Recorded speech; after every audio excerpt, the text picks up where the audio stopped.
Good morning, good afternoon, good evening, everyone, and welcome to Creating the Flywheel inside your B2B startup. My name is Michelle Eisenberg, and I am a program assistant here at the Nasdaq Entrepreneurial Center. And for those of you who may not know, the Nasdaq Center is a nonprofit building a better path for entrepreneurs worldwide by improving inclusion, access, and knowledge in entrepreneurship. So, as you will see in the chat in a moment, the NASDAQ Center provides programs, resources, and exceptional mentorship to entrepreneurs across all races, industries, and geographies. So, definitely make sure to check out those links and resources in the chat. And then just a couple of housekeeping items before we get started. First, let us know where you are dialing in from in the chat. We always love to connect. And second, we are going to open up for live Q&A throughout the event and at the end. So please submit your questions for us in that Q&A box at the bottom of your screen, and we'll try our best to get to as many as possible. And of course, none of what we do could be possible at the center without all of the amazing support from our sponsors, including NASDAQ, Lehigh University, Airbnb, KPMG, Wilson Sonsini, BPM, HubSpot for Startups, and Google Cloud. We are humbled by their contributions and hope you are grateful too. And so before we get started, we always like to launch a couple polls to step back, see how everyone in the room is doing today. This first one is going to ask, how are you feeling? Fearful, anxious, surviving, or optimistic? And I'll give it just a couple moments for folks to submit a response here. Awesome. Thank you. Thank you. One more moment. All right. Welcome, everyone. Awesome. I'm going to end this poll and share these results. All right. Looks like we got a lot of optimism in the audience, but definitely some feelings of surviving and anxiety. So I'm super confident our conversation today will help to alleviate some of those feelings. I'm going to stop sharing this poll and launch the second one. What is keeping you up at night? Finance, sales, marketing, scale, pivot, team, or surviving? And this one just tells us a little bit more about your current entrepreneurial needs, so we can ensure we are continuing to develop purposeful programs and resources for all of you. Awesome. We got folks from DC, Minnesota, California, Chicago, Azerbaijan. Welcome, welcome. Ohio, New York, Chicago. Awesome. Houston, welcome, welcome. So great to have you all dialing in. Awesome. Dallas, welcome, welcome. All right, I'll give this one more moment. All right, I'm going to end this poll and share these results. Awesome. Looks like finance and sales coming up in the lead. Very fitting for our conversation today. We got some marketing, scale, and pivot as well. So thank you all so much for participating. Super helpful. I am going to stop sharing this poll, and without any further delay, please join me in giving the warmest welcome to our special guest, Dora Rankin, Fractional CEO. Dora, it is such a pleasure to have you here with us today. We're super excited. Thank you for joining. Hi, Michelle. So nice to be here. Hello. Hi, everyone. Awesome. Well, before we jump right in, could you maybe just give us a little introduction of who you are and the work you do and what brought you here? Yeah, so what brought me here was Colin, who's wonderful, by the way. I love him so much. Shout out to He's Colin. wonderful. And I have a number of peers and friends and clients that have been part of the center throughout the years. And my book was just published. So I reached out to Colin. He's like, we really would love to have you come in and talk about B2B sales for startups, and that's how I got here. But just a little bit about me. My name's Dora Rankin.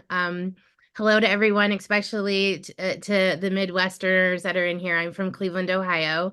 But my background, I spent 20 long years inside traditional finance. So I was in commercial banking, and my role there was to develop top performing sales leaders and to work with C-suite. So I worked with CEOs and C-suites on how they were going to build out their growth plan and get from where they are right now to where they really want to be. And then after in 2017, I exited the commercial banking world and walked into the fintech startup world. So all of you that are in the tech startup world, I was right there with you not too long ago, in a complete white space. And my role there as number 4 was to figure out how to take this really complex thing that we were selling and activate the market and make it boom, right? Mm. And then in 2020, I stepped away and started consulting full time and coaching full time. And over the last 4 years, that's really where I've been spending my time, is working with founders, helping them figure out how to do the same thing. Love it. Absolutely. And I know so many entrepreneurs in the audience are really excited for this conversation as, they're trying to activate their own, target market and in support of, maybe a product launch or what have you, whatever it may be. So, just to start us off, I think marketing and sales can sometimes become conflated. And so just to set the foundation, can you maybe talk about, the difference between sales and marketing and, what really makes them distinct and each critical to the business? Yes, certainly. Love that. So I'm a storyteller. So if all of you want to bring in your own stories as I'm sharing, I'd really love to know if you can relate to these stories. But I like to start off with just saying, like, you're creating the thing. Most of you are trying to figure out how to fund the thing. And you're good at that. Like, let me go fund the thing, let me go create the thing, but nobody really knows how to sell the thing. And that is the activation of the market. That's how you're going to get people to buy the thing. So I'm going to give you a little story to help with the sales and marketing. And then I'll simplify it. I'll really simplify it. So that's what I did at the bank. So I developed teams, sales teams and marketing teams, and then worked with the CEOs on their growth plans. But when I left the bank, I went to the startup, right? It was total white space, but I was so passionate about it. I loved it so much. It was crowdfunding. It was right when crowdfunding had passed, and we were finding ways to get capital and diversify the economy and get capital into small businesses' hands. We were so passionate, right? So passionate about this. And so we did all of the things that we're told or we think will activate the market. And so what I mean by that is we build out the beautiful website. We build out all the sales pages. We got every CRM you could think of. We made sure our SEO, we got ready to launch this really complex product. And so we did. And when we launched it, it was total crickets. We had all those marketing things, top of the funnel things, but it was crickets. And so I was scratching my head and thinking, okay, my brain is telling me to go back to the bank. What were the things that worked at the bank to activate a market? And so we said, okay, this is not doing it. What we had to realize is that we were not actually selling the thing. We developed all the beautiful marketing, top of the funnel, but we weren't actually selling the thing. We weren't going to the places that we need to go to actually activate the market. And once we figured that out, once we were like, oh, we're the only ones that's passionate about our thing. Nobody else is going to be passionate about it. We actually have to go and find people and talk to them about what we do. Yeah. So the main difference That's my story. The main difference, what I found out during that was that there's a big difference between sales and marketing. Marketing is simply how your people find you. That's how your people find you. And sales is simply how you find your people.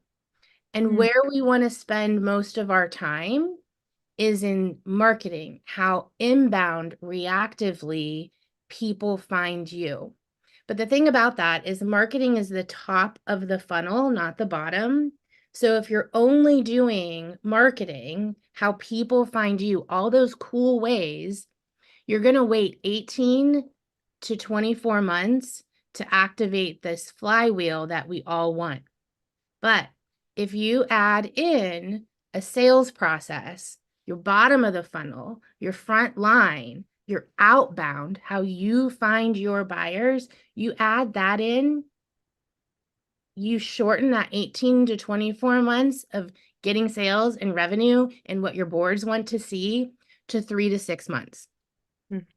That's how important having both is. So having an outbound plan and an inbound plan. That's really the major difference between sales and marketing. That's really interesting. And I feel like, there's kind of this like underlying theme of like, controlling the controllable, and you don't want to necessarily wait around, for those, leads to actually convert. You want to take action to make it happen. And so that's where that outbound comes in. And so just to dive a little bit deeper, I think it can be really difficult for entrepreneurs to kind of know where to focus their efforts when it comes to marketing and sales. And so what are your thoughts in terms of, just prioritizing tasks or opportunities under the realm of marketing and sales? Yeah, that's a big white space question, and I'm going to give some multiple answers to it. So number one, think about your organization that you have, right? So the organization that you have a team. And inside, we're only going to look at two teams right now. We're going to look at what's your marketing team look like and what's your sales team look like.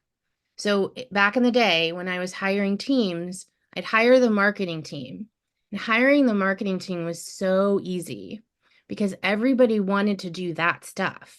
It's really fun. It's fun to build out campaigns, to build out your brand, to build out your website, to build out the sales pages, that's fun. But the other thing about it is it's all behind the scenes.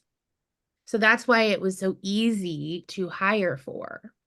The hardest to hire for, whenever I was building out sales teams with people, that was always the hardest to hire for. And it was hard to hire for sales teams because they were the front line. They were the direct revenue to the business. They were the ones that had to take the risks. They were the ones that had to be visible. They were the ones that had to run the tests. And they were the ones that was the stuff people didn't want to do.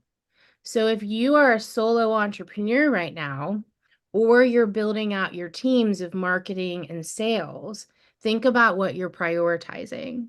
If you're prioritizing those things that are behind the scenes and you're wondering why it's not getting you immediate revenue, it's because you've masked the area that you actually really need to focus on, which is sales.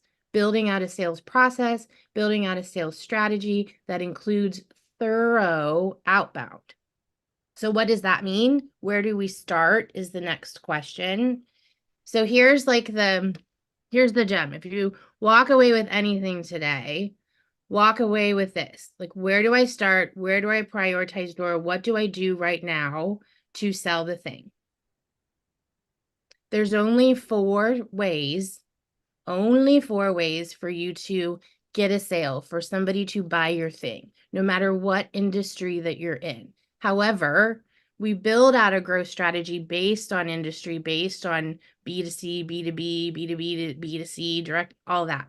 But these four ways are: one, we need to know our ideal client, and we need to know our ideal client where we could right now make a list of who those ideal clients are. not a lead magnet to get subscribers of our leads, but truly, like, do we know who our target audience is? And if we don't know that, we're not getting on the boat. We're waving at the boat. So knowing our ideal client and then actually being able to step out and talk to them, that is so vital as the first thing to do. The second thing is to know your partners. So to define sales and marketing, again, we're doing outbound. This is sales.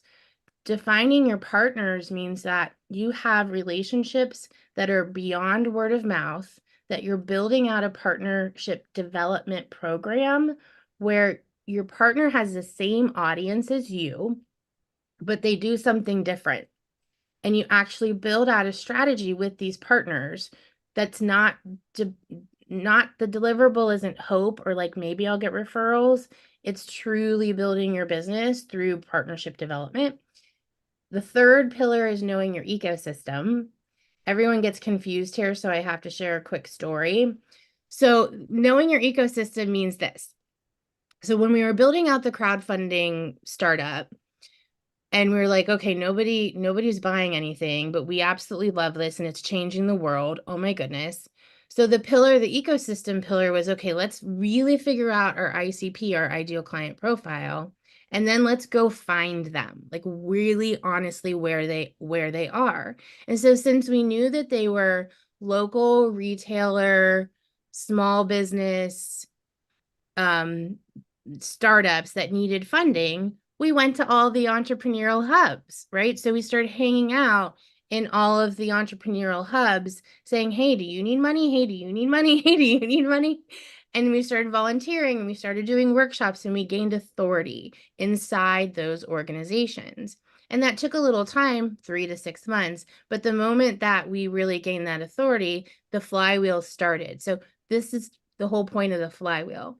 The flywheel requires these pillars, and this is a piece of that flywheel. So once I saw that that started happening here in Ohio, then I started doing the same thing and eventually 17 other states around these three pillars. So that's ecosystem, being the authority inside the organizations, inside the ecosystem. And then the fourth pillar, so we have ideal clients, partnerships, ecosystem, and then the fourth pillar, that's your inbound marketing. Your inbound marketing, your marketing, your growth strategy, that is the only reason you have it right now until you have figured out how to sell your thing is for credibility and to be the top of the funnel that's nurturing the things that you're doing in the other pillars. That's the place for marketing.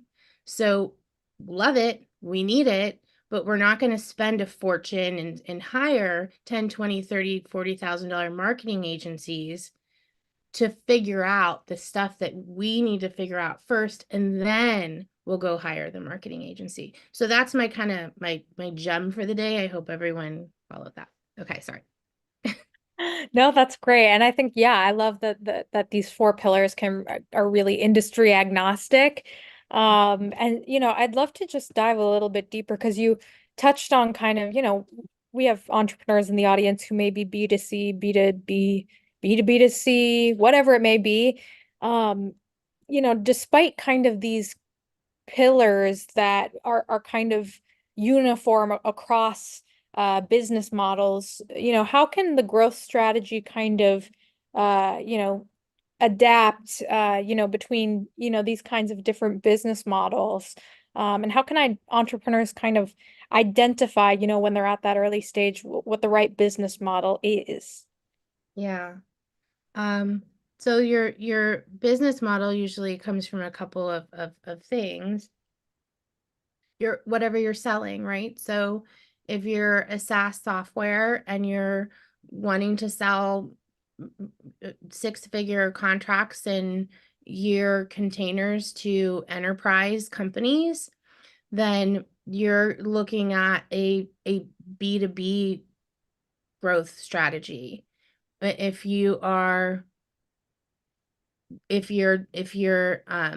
activating a B2C marketing strategy or sales strategy, but your model is B2B, that's why you're getting frustrated. That's why your flywheel isn't happening. So we can be really good at what we build. So we build this beautiful app or subscription or food truck, whatever it is. But if we're following a strategy that works for product or e-commerce and we're a SaaS, that's why we're getting really frustrated. So it's important to understand more than anything who your buyer is, more than even what your offer is. So a question I would ask the group is, do you really know your target audience? Do you know your target audience so well that at any time you can build a list, a true prospecting list, targeted lead list of the top 10 organizations, businesses, buyers that you would want to talk to today? That's how well you need to know who your audience is. And I don't mean audience from a brand perspective on how you're positioning your messaging. I mean your audience as a buyer perspective. Who is actually buying your thing? Yeah, that's really interesting. And I think it's a distinction that, a lot of entrepreneurs are still kind of trying to identify in their audience, between those who are maybe followers or engage with the brand, but may not actually be leads, and then identifying those who are leads that could, potentially be converted, and really interacting, intentionally with each of those segments. So thank you so much for emphasizing that. I think that's super important. Um, and so you kind of started talking about this, just between inbound and outbound, anything else that entrepreneurs should really have in place in order to activate that target market. They need a lot in place, right? There's so much to do. There's so much to do. So write this down. This is a good one. This is a formula. Anytime you're trying to think of like, what should I be doing right now to generate to generate revenue to sell the thing? So what should I be doing right now? It always goes back to this one the simplest formula that I've truly used forever, and continue to use. So I like stop myself and say, is this impacting this formula right now? And so that formula is it's Q times Q equals R. And so the first Q stands for quality. Am I tapping into the quality audience? Is it the quality audience that I'm tapping into right now? Times the second Q is quantity. So am I doing it enough? And then equals R, is it getting me the result that I want? So to step into that, that's a really simple formula. Quality times quantity equals results. But like, what are the actual activities to get those results, to step into that a little bit further? Depending on what your audience is, if you're a B2C, you're looking at that Q times Q equals R model, right? So if you're B2C, you're looking at that model. Okay, who's my quality audience? How many times to get the results that I want? With B2C, you need a huge audience, right? You're selling to a person, you're selling to a consumer. So you need a big audience. So your volume is always going to be really big. If you're B2C and it's startup and it's cold, you need a really big audience, right? You're sending a ton, you're doing a ton of stuff under quantity.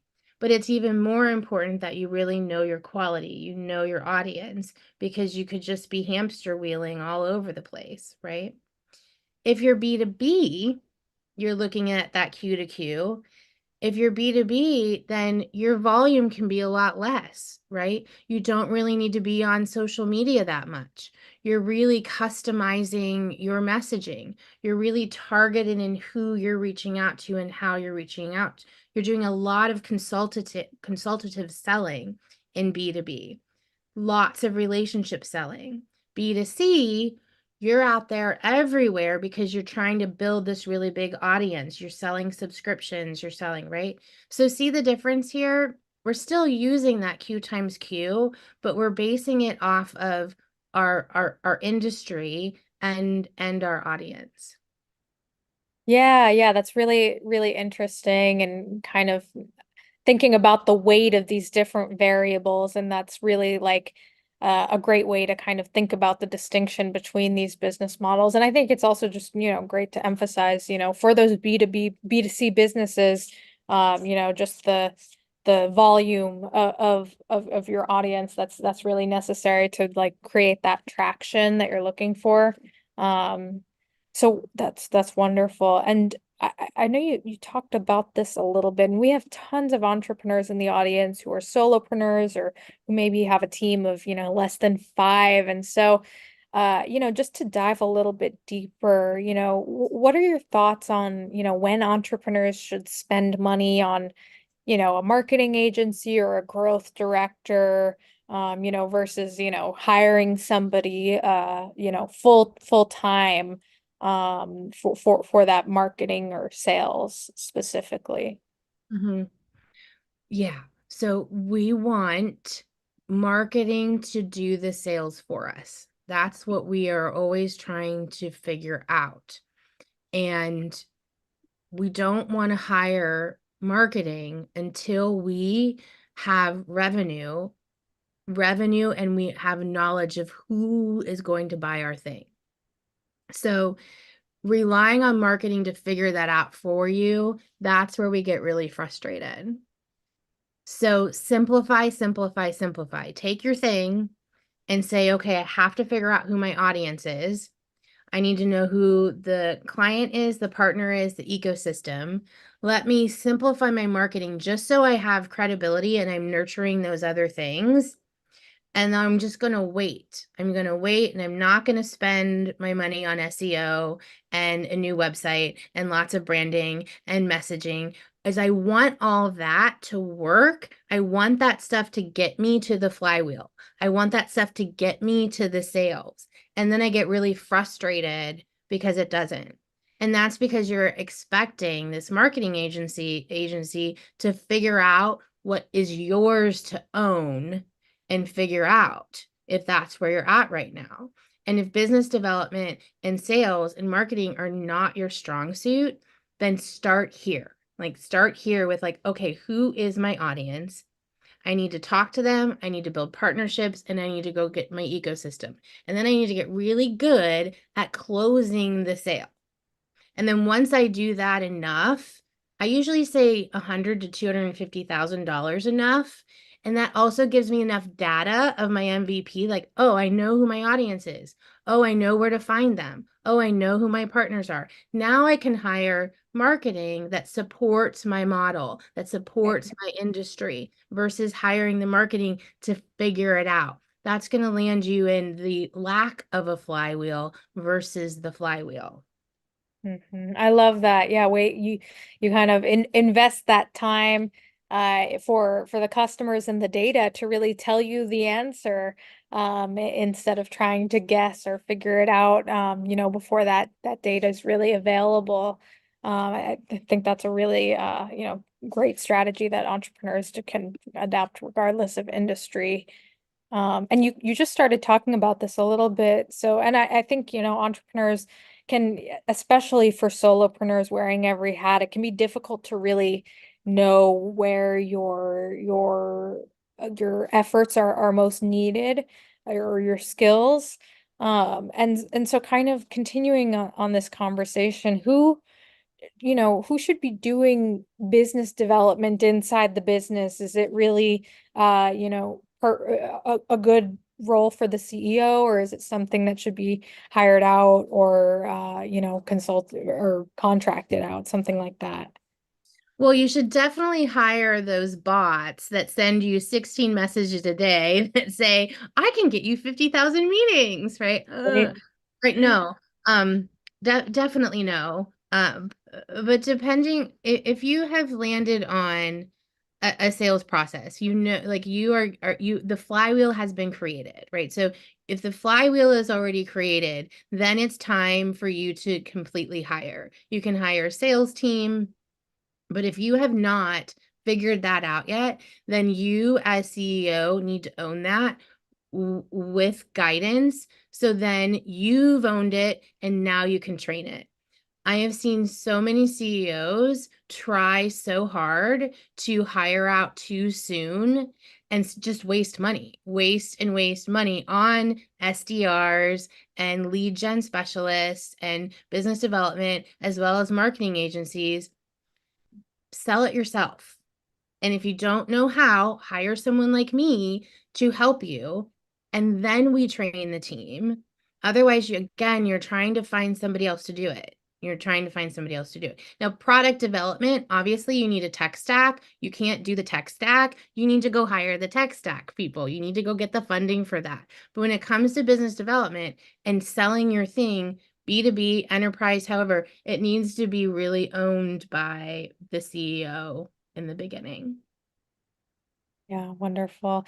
Yep, and I think a lot of, sales can be scary for a lot of entrepreneurs, especially first-time founders. And so it's really great to kind of emphasize, own this role, and as you continue to build traction, build customer loyalty and trust and thought leadership, you will build that confidence as well. So that's really great.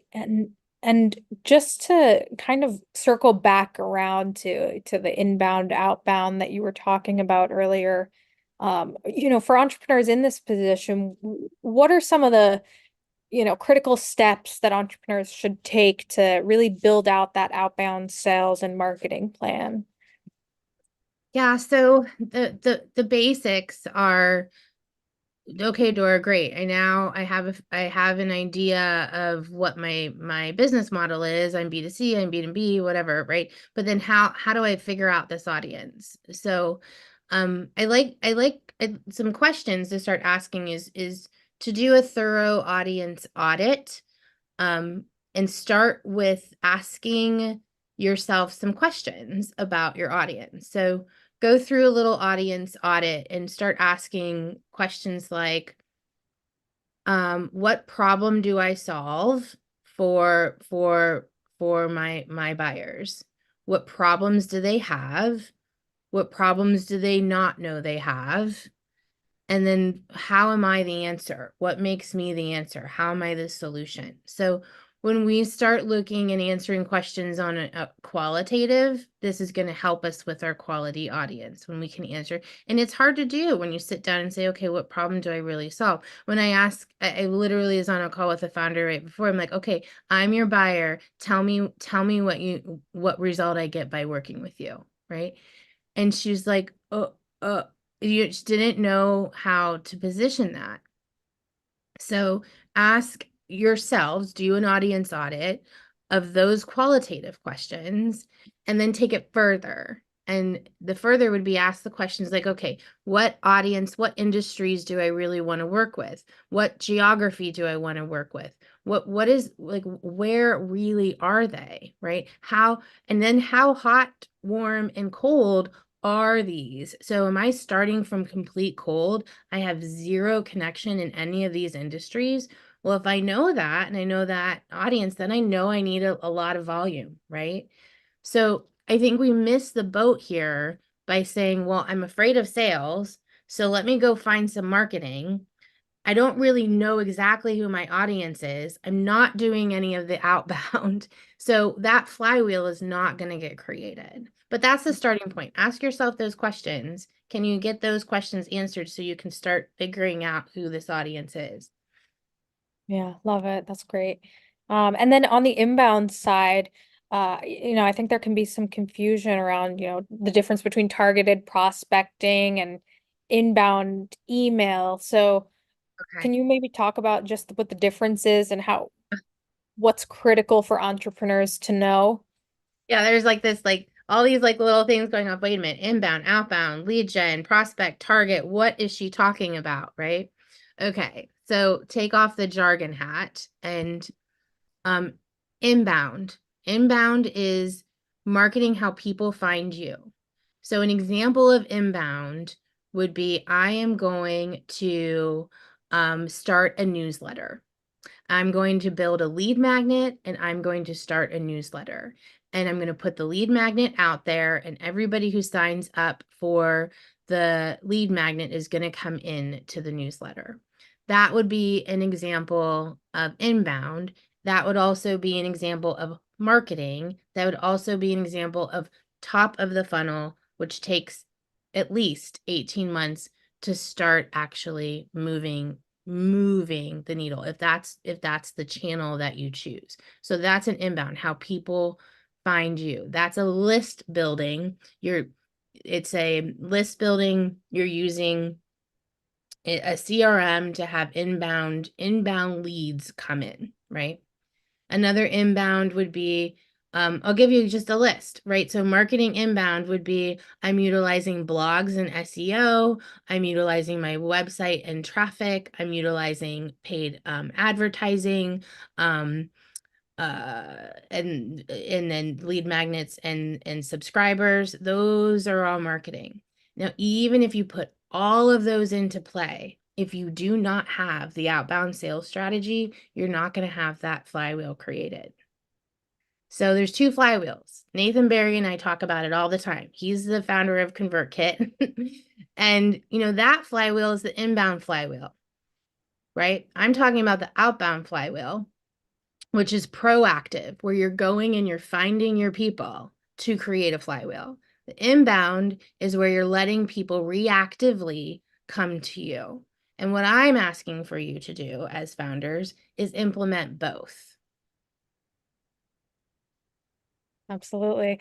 And I think that can be really, overwhelming for entrepreneurs to think of. But I think it's really important that you're kind of mentioning like the way that the timeline for these deals closing is so drastically different when you do have both of these uh, flywheel or systems in place.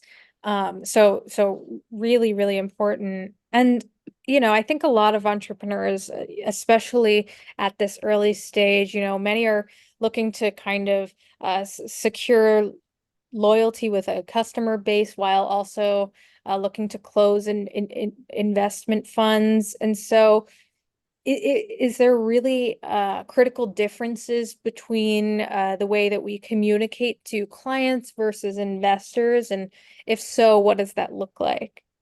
Yeah, I love this question. So, the better you can get at developing your skill set in business development and consultative selling, the better you're going to get in pitching to investors. So, we became founders because we're super passionate about this thing. And so, it's our job as founders to create that passion in others versus them to be as passionate about it because we think that they should be. So it's the same thing for pitching to investors versus pitching to a potential buyer. That it's our role is to create that value, to create that passion, not to have an unrealistic expectation that they're going to get it just like we do. Yeah. Yeah, that is really interesting. Like really putting yourselves in that perspective of your target customer or if it's an investor and really understanding that they may see things differently and how that looks. So that's really awesome. And just I know we're nearing live Q&A, but just to close out this conversation, I want to talk about the heart cell and ask you, what prompted you to write this book and what's it about? Any methods or exercises inside that, might be intriguing for entrepreneurs in the audience. Yeah, thank you. Thanks for asking. So yes, my book was just published. It's the Heart Sell. It is a women's guide for women entrepreneurs seeking financial freedom, but I work with all the above. Um, but here's what I found. What I have found over the years is with all of the tech coming out, which I love tech and innovation.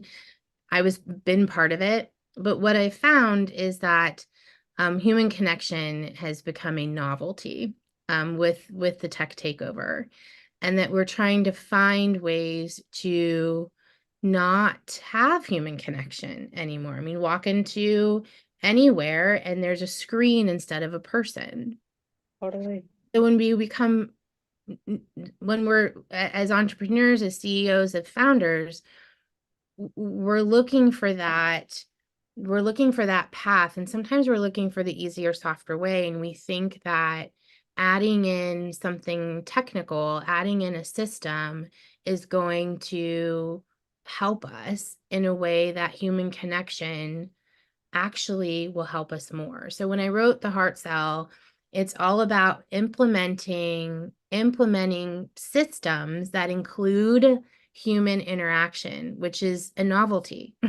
And I Yeah. have seen $500,000 contracts, $6 million contracts. I have seen huge, bigger than that, because of the power of human connection and being able to do that with strategy. So putting together a growth strategy that includes relationship selling. That's why I wrote the Heart Sell. And it's for founders to say, okay, I don't know how to do this confidently. Can you please teach me how to do this confidently? How do I actually reach out to this really scary buyer that I really want to talk to? And then, oh my goodness, I have the call. What do I actually do now? So I wrote the book to give that to everyone, to say, here, go confidently, be able to do that. So very similar to one of my one of the authors that I love, who I know spoke for you guys, was Stu Heinecke. Yeah. And yeah. And so over the many authors and mentors of mine through the years have been prestigious sales, marketing, right?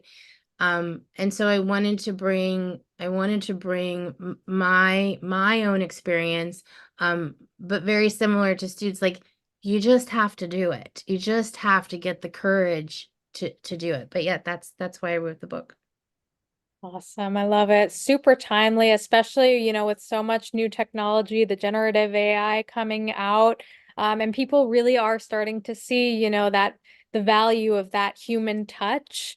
And so I think that's wonderful. And, the other thing is we have so many entrepreneurs in the audience who, didn't necessarily come from a corporate background. They saw a problem or they experienced a problem and they're looking to solve it. And so, really getting those sales skills in place early on is so critical. So, such an important book for early stage entrepreneurs. Definitely make sure to check it out. We'll have the link in the bio and or in the chat, and then we are gonna launch into that live Q&A. So if you are in the audience and you have a question, make sure to drop it in that Q&A box at the bottom. We'll try to get to as many of them as possible. Okay, just to kick us off, this is kind of a clarifying question. You explained, earlier on, but can you just re-emphasize, what the ideal ecosystem means and maybe give like a B2B example? Yeah, everybody gets confused on the ecosystem, and so I don't know how to make it simpler. Like, if you ever have a suggestion for me on how to explain ecosystem simpler, please let me know. But it goes a little bit like this. The difference between a partner and ecosystem: partner is that direct person. You're building a relationship with that one person that has the same audience as you, and you're building a relationship for cross referral. Where ecosystem is an organization. You're finding the organization that has a really big audience of your buyer, and you're showing up there. You're plopping yourself in there, and you're becoming the authority. So to give that example, it would be um when we were in the crowdfunding world, it was small businesses. We were showing up to all of the entrepreneurial hubs in the city, teaching workshops, volunteering, speaking on podcasts, doing advisory, doing it all to really own that authority inside the ecosystem. And then from there, we were consultative selling, right? So from there, it was like then the Q times Q equals R, figuring out that audience, doing it enough times, getting that meeting, and then knowing how to convert. Yeah. Okay. Yeah, that's really interesting. And I definitely see the difference kind of like in, whether you're like leveraging some direct parties audience. So that's super helpful. Thank you. And we have a couple other questions here that I think are kind of similar, people who have, relied heavily on outbound marketing or outbound sales and haven't really seen much traction. How can you kind of identify where the gap is, if it's customers, if it's pricing or the branding, whatever it may be, how do you kind of identify that where there's not traction? Yeah. So I remember the days where we would send like 4,000 emails a month, and we would send like video emails, and we would send sequences and campaigns, and we'd send all of these emails, and we would get maybe like a 1% conversion. Or we would have at the bank, and back in the day, we would have these like blitz days where we would go out into the world and actually like blitz and go find our buyer. It was awful. It was awful, right? So and I'm sharing this with you because it's like draining emotionally to do all this outbound work and to get like ghosted, no responses, people not doing anything. So the better you get at testing that Q times Q equals R over and over and over again in those three pillars, don't give up, is what I'm saying. Continue. This is not a one and done. This is a weekly plan that you're putting together, that you're doing for a full quarter, and then you're going to post-mortem analyze that whole thing and then see what happens from doing all of that one quarter to the next. I promise you. You do these things, it will work. Now, the other piece is your messaging has to be on. So if you are using Apollo, or you're using Copilot, or you're using Sales Navigator, and you're using Duck Soup, and you're sending hundreds and hundreds of messages that are bot style to this audience, you're not going to get the reward that you want, the result that you want. So having your messaging be really customized, really complementary to who your buyer is going to land you that meeting. You want the meeting. And then once you're on the meeting, knowing how to really prepare for that meeting, and all that fun stuff is inside the book. Love it. Awesome. Super helpful. We have another question here. We didn't, talk too much about pricing, but this person is kind of asking about, what to do when, the pricing and customer, willingness to pay d doesn't really line up. How to kind of identify, is the price the problem? Are you not really targeting the right audience? How Yeah. might you approach that kind of situation? So much there. So objections themselves are actually wonderful. So if someone says to you, if you're on a call and they're like, oh, this is totally out of my price range, or it's not the right timing, or we're bidding you against others, whatever that may be, objections just basically mean that somewhere along the line, you didn't find their broken phone. And so what I mean by that is that this gives you an opportunity to go back into the profiling, into the discovery, and to ask more questions. Where did you miss the mark? Where did you miss the broken phone? And what I mean by that analogy is that when I lost my job at the bank, thank God I lost my job at the bank, but when I did lose it, so it was such one of those like pivotal moments in time.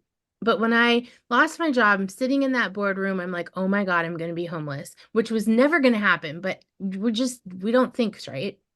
I'd been there for so long. The moment I walked out the door, I had my phone in my hand and I dropped it and it broke.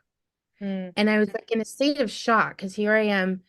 in this environment for so long, but I'm in a state of shock. I have this broken phone in my hand. I can't even call my husband. I walk out of the bank, and the first place I go, nowhere else, the first place I go after 20 years of working at this place, break my phone, was the Apple store. And I walked in the Apple store and I'm crying. I'm telling the cute little Apple boy, I'm like, oh my God, I just broke my phone. I just lost my job. And he's like, oh my God, I don't know what to do with this crazy lady. But he fixed my phone right then and there. And so I share that story with you because that's what we have to be doing when we are talking with our buyers. We have to find the broken phone, that moment where they're like, they stop, and that no matter what, they can't do anything but buy your thing. That no matter what, they can't do anything but go get their phone fixed. And so if we're on a call and we just tip tap around and then pitch them something, they're going to be like, okay, thanks. I'll think about it. See you later, which is just a nice no. Yeah. Yeah. So pricing, objections, all of that come in. How are you really profiling to get to the broken phone during the conversation? Totally. And I think you kind of almost started talking about this, but and as you've mentioned, these the turnaround can take some time. And so any thoughts on, formulating a meaningful call to action so to reduce instances of getting ghosted, as some might say. Yeah. Um, well, it's about 30% of your scheduled calls typically no show, pretty much anyway. And it is very common to anywhere from 60 to 80% of your outreach could potentially ghost you. So this is where we have this thing called thick skin. Like, we became founders and this is our business. This is not us personally. So no matter what we're sending to anyone, this is because we want to build our business, not because we want somebody to like us. So just being okay with that, that's part of the business. Like, it's part of when I send all of this, I may not get the response, but we have a hard time, and we want so badly for people to be as passionate about what we do that we take it personally when people ignore us. But really it's not personal. It's just that we really aren't that important, and people do have a lot of other things to prioritize. Yeah. Yeah, that's really interesting. And I know that can definitely be something that entrepreneurs in the audience have experienced, especially as so many are passionate about the work that they're doing. So, really glad you mentioned that. And I see we have a lot of entrepreneurs asking, about CRM, other tools that can kind of support the flywheel inside your B2B startup. Any thoughts, recommendations there that maybe, low barrier to entry for these early stage entrepreneurs? Yeah. My answer to that is, one, ask yourself the question, are you trying to find a a solution to help you get meetings, or are you trying to find a solution to get you sales? That's just a question I want you to ask yourself. And then I want you to say, okay, am I okay with doing things a little bit manually so then I can find the system that's going to work for me? We're kind of quick sometimes to try to find the system. I love the systems. Use Copilot, use Apollo, use all of the AI things, use ManyChat, use those things, but don't use them until after you've manually figured out how to do this yourself. I know that's really frustrating to hear because most of my clients are all like product developers and just beyond human brain smart. And so they think there's got to be a system, Dora. And I'm like, no, we're going to take the system off and we're going to just be human. Yeah, love it. Awesome. I think we have time for one more question. And I think for entrepreneurs who are just starting out, maybe they have just landed on their MVP. What's the first step to, finding your target audience and eventually landing a sale? What's the first step that entrepreneurs can kind of take to set themselves on that trajectory? Yeah, I would say wake up in the morning and always tell yourself that you're the expert and that your clients are coming and that it's an absolute no-brainer for them to work with you. And that's the first step every day for you to be unwavering in the belief of what you're doing. And it makes it a whole lot easier for you to just go out and say, hey, do you want to work with me? And ask for the business. Yeah, I love that. I love that. I know others have said this in the past, but like, yeah, how will people believe in you if you don't believe in yourself? So that's such a critical piece to all of this that we've talked about today. Dora, thank you so much for such a wonderful conversation. If you had just one piece of wisdom or something that you carry with you as a business leader that you wanted to leave with the audience, what would that be? Oh, um, I was thinking about this earlier as something that I say quite often is what is absolutely natural and ordinary to you is completely extraordinary to others. It's just your job to go out into the world and share that. Oh, I love that. Oh, Dora, thank you so much for such an incredible session and sharing these insights on behalf of the Nasdaq Entrepreneurial Center and everyone here today. We are just so thankful that you joined us. Make sure to check out the Heart Cell. We're putting that link in the chat. And for those in the audience, thank you so much for joining. You can view upcoming events by using those links that are going to be posted in the chat as well. And thank you all so much for joining. We look forward to welcoming you back online with us soon.